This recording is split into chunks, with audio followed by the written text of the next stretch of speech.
sa mga daldal ng mga former justices na nagmamarunong.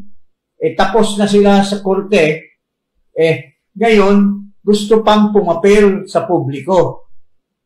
Bago namin talakayin yan, mga idiots na yan, mabati muna ako kay Paring Eli, magandang hapon, Paring Ado, magandang hapon, at of course, sa ating mga mahal na mga kababayan, pakinggan nyo ng mabuti ang mga kabulastugan nitong tatlong X. Mga X. Hindi EX, mga X. Kung sa X-Men. Porno pa yan mga triple X. Triple X. Triple X na mga paninira sa integridad ng Korte Suprema. Walang hiya itong mga tao na ito. Okay, pakinggan muna natin itong Ascona na panay papel, panay pa-interview.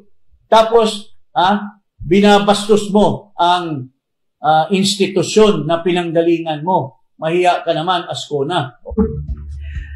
First of all, you have said, Justice, that the decision is lawful but unfair. May you elaborate?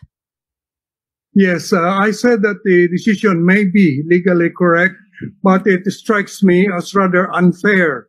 The reason I say so is because the decision perhaps a new definition of the initiation of a impeachment complaint, different from the one it has promulgated in the Francisco versus House of Representatives in 2003, wherein a complaint for impeachment is deemed initiated only if it is filed and referred to a proper committee.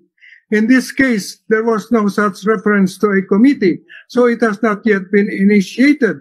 However, now under the new concept or ruling under this present decision, initiation can mean even not referred to a committee if it is archived and then later on deemed terminated and dismissed. So this sets aside the Francisco ruling. This is the precedent that will be followed now? Yes, it would amend the Francisco ruling in the sense that it would add a different definition of what is initiating an impeachment complaint. Una, Mr. Former Justice, wala pong unfairness na ginawa ng Korte Suprema. Ikaw, dapat depensahan mo ang Korte Suprema, Ascona. But you are